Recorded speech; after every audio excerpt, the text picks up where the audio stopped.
So let's talk about Abraham. You've probably heard of him, right? He's often called the father of faith, this spiritual giant. But here's the thing, his story is also full of these profound, almost catastrophic failures. And that's the paradox we're going to dive into today.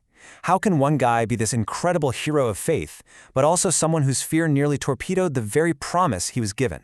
And really, we have to start with the one question that just hangs over his entire story, the one that challenges us, right to our core. How could a man, any man, be willing to sacrifice his own son just because God told him to?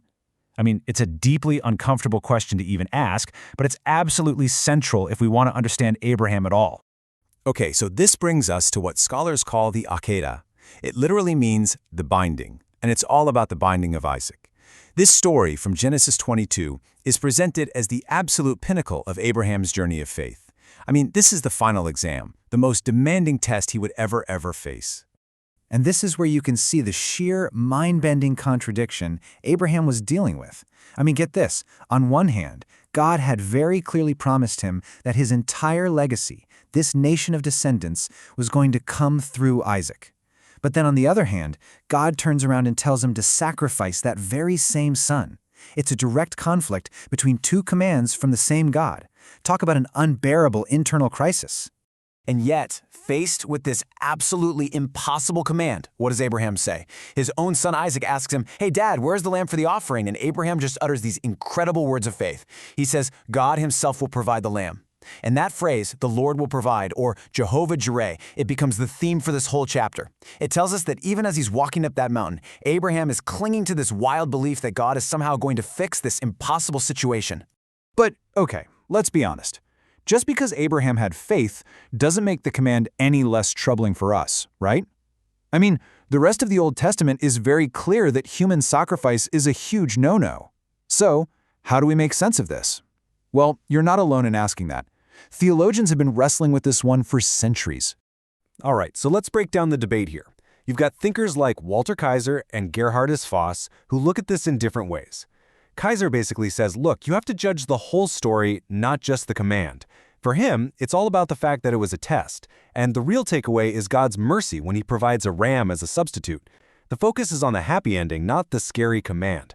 But then you have Voss, who makes a much more, provocative argument. He suggests that this story is hinting at something, that maybe while sinful human life can't be a sacrifice, the principle of a perfect human sacrifice for atonement is being introduced, pointing way down the road. It's a really complex debate, for sure, and it just shows how deep and difficult this story really is. So, okay, we have this powerful image of Abraham, right? The hero on the mountain, faith totally unshakable. But if we really want to understand the man, we have to look beyond just this one incredibly dramatic event. And look, make no mistake, this was his finest hour. It was a moment of just absolute trust when faced with a command that made zero sense. It's the story everyone remembers him for, and for good reason. But it's not the whole story, not by a long shot. See, the scriptures are brutally honest here, and they show that the same man who had this monumental faith, he also had moments of just staggering weakness and failure. So let's take a look at those now. And we're not talking about small slip-ups here. These were total failures of nerve that happened at the absolute worst possible times, directly putting the entire divine promise, the one thing he was supposed to protect, in jeopardy. Okay, so here's this recurring and frankly baffling failure. Abraham gets scared that a foreign king will kill him to steal his beautiful wife, Sarah. So what does he do? He tells everyone she's his sister. Now, technically, it was a half-truth. She was his half-sister, but it was a total deception since she was, his wife. And what happens? Not once, but twice, Sarah, the very woman who was supposed to give birth to the promised child, gets taken into a foreign king's harem. And both times, God has to step in directly to save her and keep the whole promise from falling apart. And the timing of that second deception, this is what makes it so alarming. This wasn't just some random event. It happens right after God gives him the most specific promise yet. He tells a 99-year-old Abraham that his 90-year-old wife Sarah will have their son Isaac within a year. And what does Abraham do? Literally right after that, his fear takes over and he gives away the promised mother. It is an absolutely astonishing lapse of faith. It really shows that God's plan moved forward in spite of Abraham, not just because of him. So what are we supposed to do with this? How do we put these two completely different pictures together?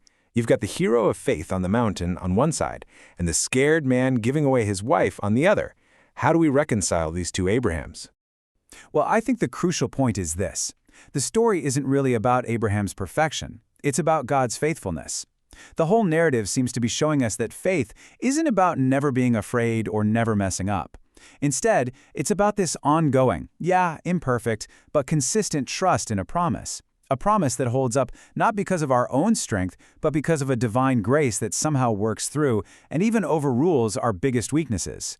And that kind of leaves us with one last, really vital question to think about. If the ultimate hero of faith was this flawed, this prone to fear and failure, then maybe, just maybe, we've misunderstood what faith is all about. What if faith isn't about being perfect? What if it's really about getting back up after we fall and putting our trust in a promise that's so much bigger than our own imperfections?